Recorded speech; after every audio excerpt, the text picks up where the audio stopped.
Magandang araw muli mga kababayan. Welcome back. Welcome sa Bets Channel. Ito ilang araw na lang, New Year na. Okay? So, ano ba ngayon? December 27. So, 5 days to go before Christmas, before New Year, pambira. 5 days to go ay New Year na. Parang ang bilis ng panahon. Kailan lang nagsalubong tayo ng New Year. Tapos ito ulit. Sasalubungan natin ulit ang New Year, Ang bilis, no? Habang nagpapalit ng taon, ang edad natin, ang edad ng tao, ay lalong tumataas. Ibig sabihin tumatanda. Tumatanda ang tao habang nagpapalit ng taon. Tumataas ang edad. Ang problema, pati bilihin, tumataas din. Tumataas din. Okay? Sadyang ang buhay natin talagang ganyan. Maganda sana, kung habang nagkakaedad ka, ang bilihin bumaba. Pag bumaba ang presyo ng bilihin, ang tao ay nakakaipon. Ang kanyang retirement ay napaghandaan niya. Ang problema, dahil tumataas ang bilihin, yung para sana sa retirement mo, napupunta sa gastusin. Wala, Wala, Kaya dito sa bansa natin, sa panahon natin, pagalingan mag-budget. Tama ba? Pag magaling ka mag-budget, siguro naman kahit paano, sa liit ng kinikita natin, kung marunong ka mag-budget, kahit paano makaipon ka. Pero, kung yung mahina ka na mag-budget, may bisyo ka pa, ay wala na. Kung di mo kayang tiisin ng hindi makapag-UC sa isang araw, kung di mo kayang tiisin na hindi makainom ng alak sa isang linggo, sa halip na ipon mo na sana yun, ipang happy-happy mo pa, wala na. Pagtanda mo, wala na. Paano yung retirement mo? Wala rin. Tama, di ba? Kaya sa panahon ngayon, sa hirap ng buhay, pagalingan mag-budget. Okay lang sana kung halimbawa, gumagastos ka. Kailangan mo magbitaw ng pera. Yung kinikita mo, kung hindi ka man makaipon, at least siya pupunta sa pagpapaaral ng anak. Nagpupundar ka ng arian, bahay, kasi importante yung bahay. Okay? Importante yung bahay sa lahat. Ako, experience ko, share ko lang to, share ko lang experience namin.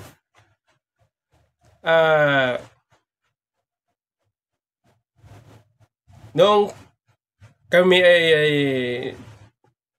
bagong kasal ng misis ko, walang-wala kami. Siyempre, kami ay mahirap lamang. Mula sa mahirap na pamilya, ako nga working student pa. So, nung nagsama kami ng misis ko, walang-wala kami. Nangupahan kami. Nangupahan kami ng halos 8 years. 8 years. Siyempre kami, that time, empleyado lang din kami. Patinda-tinda.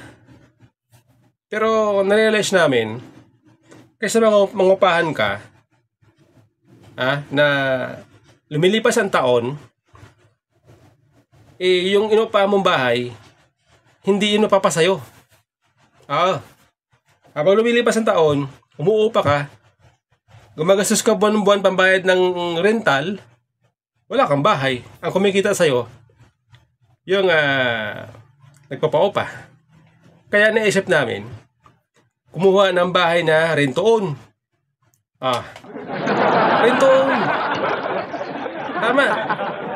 Kasi iniisip namin, kung habang buhay kami mag-uupa, aba, sayang yung pera namin, sayang yung oras namin, pagtanda namin, wala kaming bahay. Paano pag hindi mo na kaya magtrabaho? Uugod-ugod ka na. Hmm? Ha? Buti kung pagtanda mo, yung anak mo, aalagaan ka. Paano pag hindi? Saan ka titira? Sa ilalim ng tulay? Ibig ko sabihin, dapat maging ano tayo, maging responsible. Isipin natin ang ating future. Kaysa magbisyo ka, punta ka sa beer house, mag-inuman kayo kasama ang barkada. Meron gano'n eh. Kung iponin mo para sa future mo, bibili kang bahay. Tulad nitong bahay namin. Rinto-on to. Ay ngayon, tapos na yung bayaran. O di, hindi na kami nangangamba na pagdating ng panahon, pagtanda namin, palalayasan kami sa inuupahang bahay. Tama, di ba? Ito.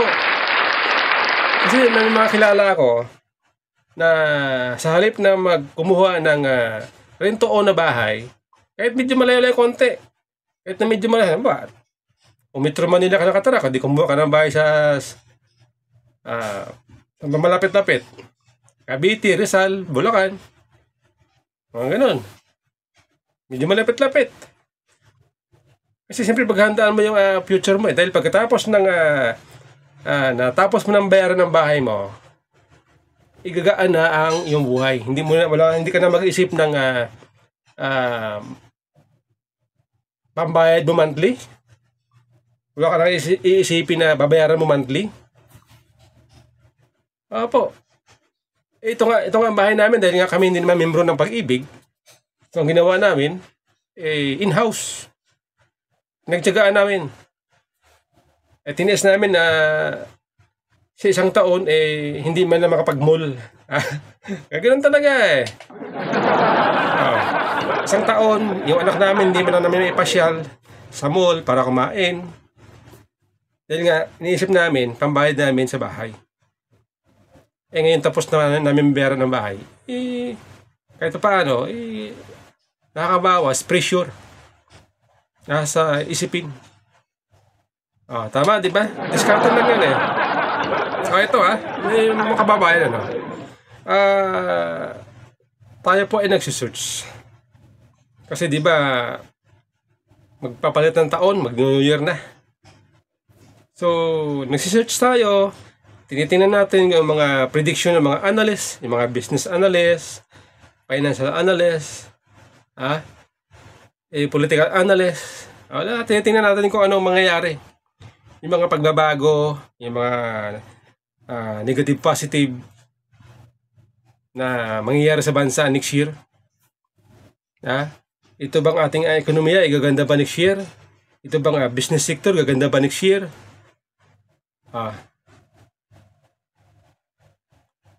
Tataas ba? Marami bang papasok ng mga foreign investors sa ating bansa next year? Ayan po ating tinitingnan. Hinahanap natin itong mga analyst kung ano ba mga prediction nila.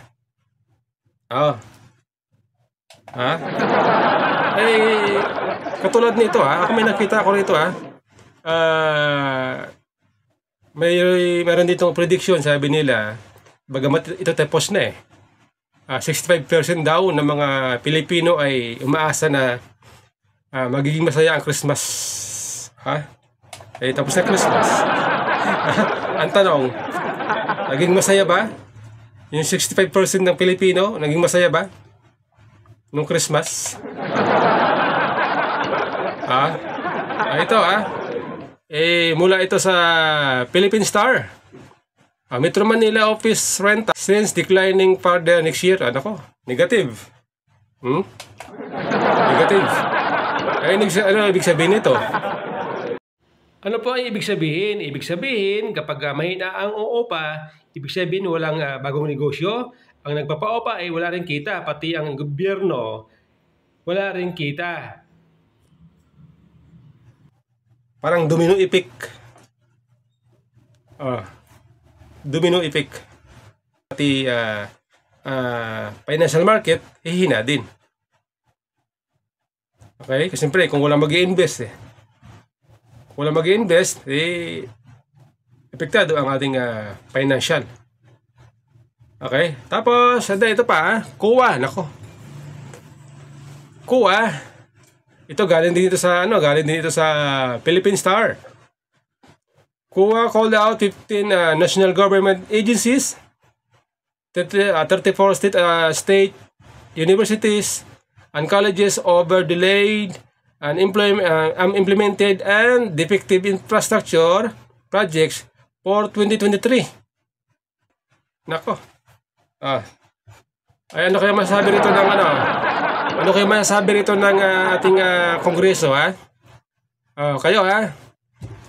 Kinold out po ng COA ito mga government agency na to. Pag sinabing infrastructure project, ibig sabihin may kinalaman ito sa DPWH. Kaya ang tanong natin, ito kaya iimbestigahan din ng kongreso. Itong delay ng mga pag-implement ng mga proyekto, pati itong mga sinasabi dito ng COA na mga defective infrastructure, ito kaya imbestigahan din ng kongreso.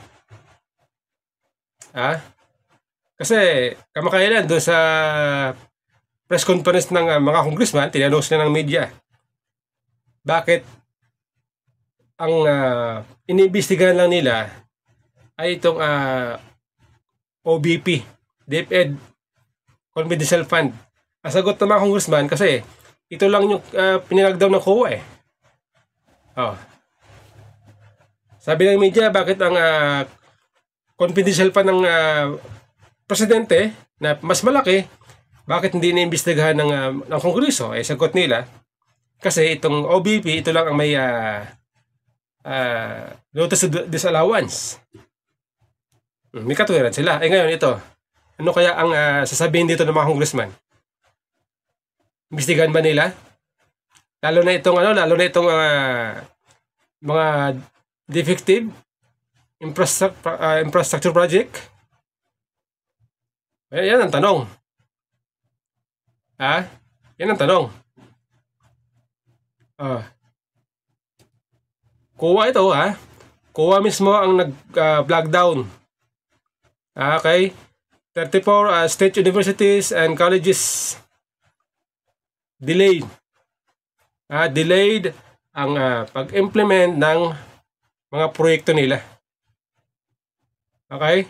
So abangan namin, mga congressman, abangan namin kung ano ang magiging action ninyo dito. Okay? Ngayon, kung nung una nakalusot kayo dahil nga sabi ninyo, kaya inimbestigahan ang OBP kasi dahil sa notice of disallowance ng COA, ngayon ito, mas malaki. 244 billion ang binabanggit dito ng COA. Kaya abangan namin kung ano ang gagawin niyo dito. Siguro naman wala na kayong mailulusot dito. Wala na kayong mailulusot. Kung ang OBP 125 million lang inimbestigahan nyo, ginalugod nyo, tapos yun ay confidential fund. Lalo na ito ay wala kinalaman sa confidential fund. Lalo na ito. Infrastructure, DPWH. DPWH po, paborito po yan ng ating mga congressman. Mga senador kasi nga, kita nyo naman, sila po ang dinagdagan ng pondo. Sila ang dinagdagan ng pondo ng halos 200 billion. Mahigit. Ito pa, next. Daily Tribune. Wala naman sa Daily Tribune. 117 billion mula sa PDIC. Ginawa ng gobyerno. Nako. 117 billion kinuha ng gobyerno sa PDIC. Ano ba yung PDIC? Philippine Deposit Insurance Corporation. Ito po yung mga insurance ng mga depositor na kapag sila po ay nag-deposit na kanilang sariling pera, yan po ay insured na nagkahalagang 500,000. Ako nagtataka kung bakit. Para bang ang ating gobyerno po ay parang namumulobi. Kung saan humuhugot ng mga pondo. Bilyon-bilyon. Di ba itong pondo ng PhilHealth, yung 98 billion na yung iba nakuha na ng gobyerno ay palibasa hinarang ng Supreme Court, kaya hindi lahat nakuha. So may natira yata na 20 billion sa PhilHealth. Okay? Nagbinta ng ginto. Bininta sa private sector, sa San Miguel, ang airport, ang NAIA. Nangutang sa World Bank para daw sa pagpapaganda ng health sector. Tapos itong Star City, plano pa ibenta. Pati nga yung pre-ride. Pre-ride sa MRT3. Binawi ng gobyerno. Actually, yung pre-ride na yon, yung pre-ride na yon ay yun po ay panahon ni Pangulong Duterte. Okay? Na ano ba yon? Libreng sakay sa MRT pag maaga ka. Yan po ay binawi na ng gobyerno. At ang mayroon na lang libreng sakay, ang empleyado. Pero yung publiko, yung hindi empleyado ng gobyerno, wala nang libre sakay.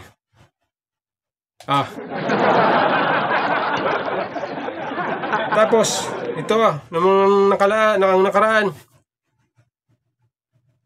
mga iba't ibang ahensya ng gobyerno ay binawasan, tinanggalan ng pondo. Ang tanong, saan pupunta ang pondo? Saan pupunta ang pondo? Bakit parang ang ating gobyerno po ay namumulobi na ng pagkapirahan kung saan humuhugot ang pera? Wala naman silang proyekto. Walang malalaking proyekto. Walang mga bagong infrastructure sa ilalim ni BBM. Yung mga nakikita natin dyan, yung panahon pa ni Duterte. Yung mga malalaking infrastructure dyan, nakikita natin panahon pa ni Digong. Pero sa panahon ni Bongbong Marcos, wala pa. Bakit ang gobyerno parang namumulobi na? Okay? Alam po ninyo mga kababayan, yan po ang epekto malamang. Epekto ng walang pumapasok ng mga foreign investor.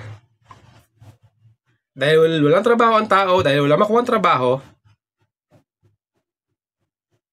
hihina rin ang kita ng gobyerno. Siyempre kung may trabaho ang tao, mayroong proyekto ang gobyerno, may trabaho ang tao na nagtatrabaho, nagbabayad ng tax.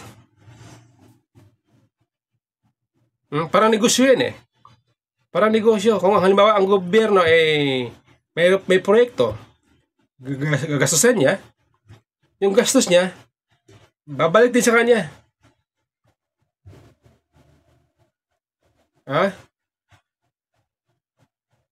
At ang tao,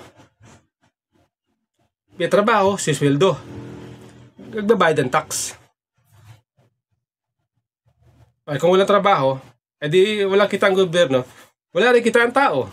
Problema, labas na labas ang pera kasi nga pinamimigay sa ayuda. Kaya ubos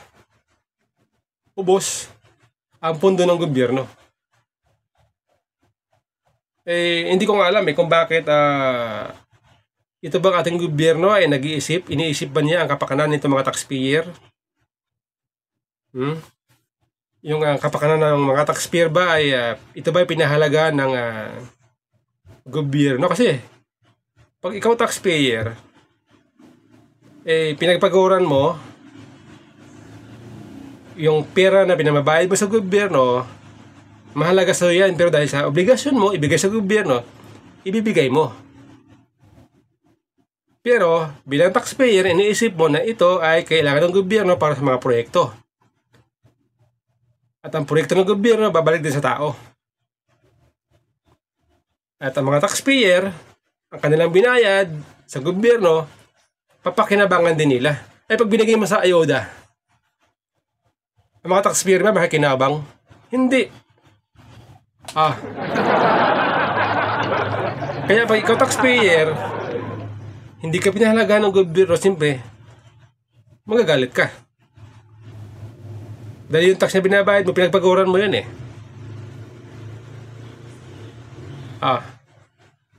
Yan ba naisip ng gobyerno? Napahalagahan ng taxpayer? Diba? Kung pinahalagahan nila itong mga tumatanggap ng ayuda, di ba dapat pahalagahan nila yung mga taxpayer? Dahil sa taxpayer, kaya sila may nabibigay na ayuda sa ibang tao.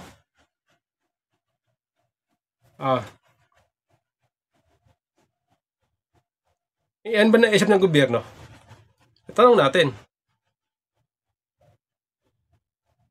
Paano pag halimbawa walang makuha trabaho? Wala ng tax na makukuha ang gobyerno sa tao. Wala ng pondo. Mawalan din sila ng pang-ayuda sa tao. Paano ngayon? Di lahat tayo sabay-sabay na lulubog. Diba? Lahat tayo sabay-sabay na lulubog. Yan ba naisip ng gobyerno ba yan? Ang bira ito.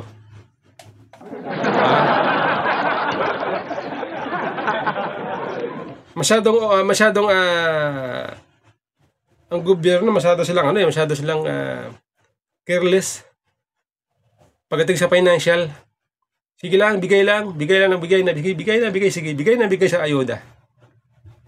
Ang problema dito, sa halip na ang tao na ibibigay nila trabaho para maging responsible, matuto sa buhay, ibibigay mo ng pera,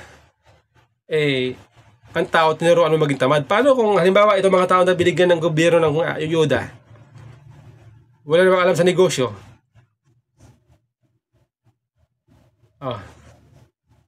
Yung ayuda na binigay niya, good for 1 week, mahirap na ulit ang tao.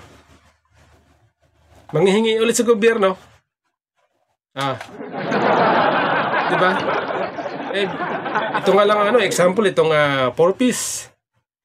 Ilan taon naman yung 4-piece? Panahon pa ni Jimmy yan 20 years. Meron na bang yumaman? Gumanda ang buhay dahil sa ayuda sa 4-piece? Diba? Kaya pinakamaganda sana ang gawin ng gobyerno, mag-provide ng trabaho, bigyan ng trabaho ang tao para ang tao ay may trabaho. Long term ang epekto. Yung ayuda, 2 weeks lang, ubos na.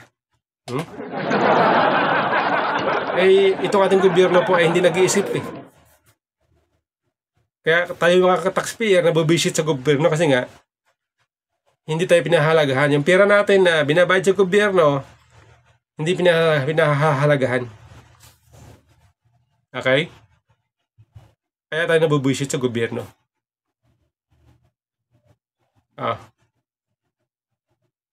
Ayan. Mga congressman, hintayin namin pagbabalik nyo Hintayin namin kung ano maging action nyo dito sa mga government agency na inilockdown ng COA. Hintayin namin. Hintayin namin.